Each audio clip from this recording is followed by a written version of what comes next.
Oi gente, tudo bem? Eu sou a Letícia e hoje eu vim gravar um vídeo que é fazendo slime. Então vamos lá, vou ajeitar vocês.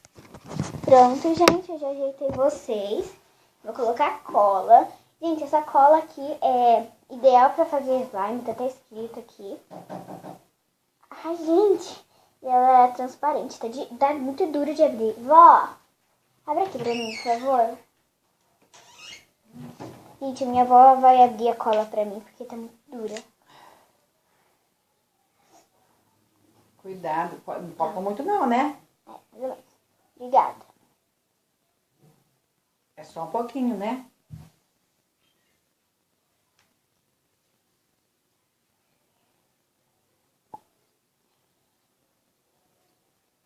Tá bom.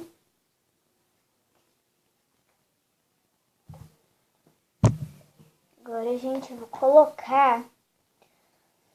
Eu já vou colocar água boricada. Eu vou me dar uma colher, eu esqueci de pegar a colher.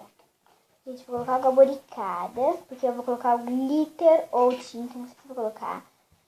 Não, gente, eu vou colocar... Ah, não sei. Eu vou colocar no final, se eu quiser colocar.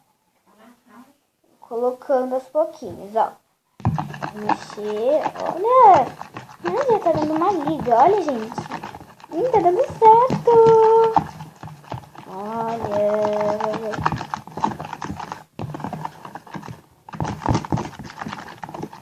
Vou colocar mais um pouco.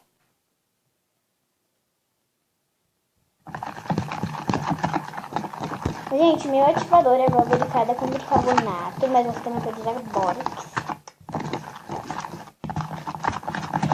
Olha, gente. Nossa, pegou ponto muito rápido. Ó, deixa eu ver. Ai, vou colocar mais um pouquinho que ele tá grudenta. Olha, gente. Quando já tiver totalmente no ponto pronto, eu já volto. Eu volto pra vocês, tá? Gente, eu voltei, ó. Ela ainda tá grudando um pouquinho. Olha.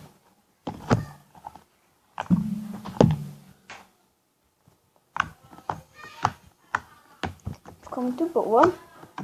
E agora eu vou colocar glitter. Eu vou colocar glitter azul, esse azul, um azul escuro, ó.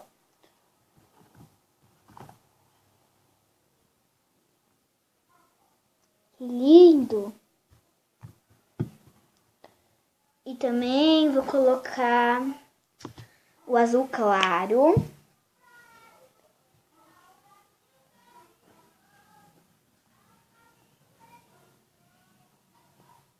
Nossa, tá muito bonito, gente. Vou mexer agora.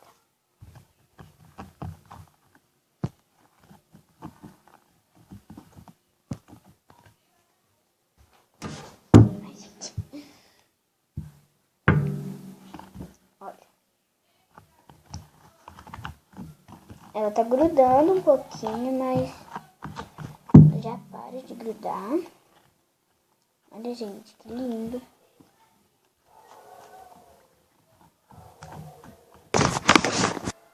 Voltei, gente. Olha como que ficou. Olha. Ficou meio dura. E, gente, o cheirinho dessa cola é bem diferente. O cheirinho é meio esquisito. Foi essa cola aqui. Cadê a cola, vovó? Vou mostrar pra vocês. Vou mostrar. Ela tá escrito nela que ela é própria pra fazer slime. Nossa, sim, ela. Olha, gente. Própria pra fazer slime. Não, tô tampando. Olha, Segura gente. aqui sim. Essa cola é escrito própria pra fazer... Jesus! Pra fazer slime também tem essa aqui, ó. Que é pra pano, mas dá certo porque eu já vi um vídeo que o menino fez uma cola pra pano e deu certo. Então, olha, gente, ela faz clique. Ela não estica, ó. Não estica. Ela estica um pouquinho assim, ó. Ah, tá ficando a mesma linha, gente. Quer ver? Ai, Jesus. Ela ficou dura, Jesus. Olha isso, ela arrebenta. Mas tudo bem. Então, esse foi o vídeo. Espero que você tenha gostado. Quando ela, daqui acho que 3 dias, sei lá quantos dias que é, eu volto pra você quando ela estiver transparente. Só que eu vou gravar outro vídeo antes, né? Então, um beijo e até o próximo vídeo.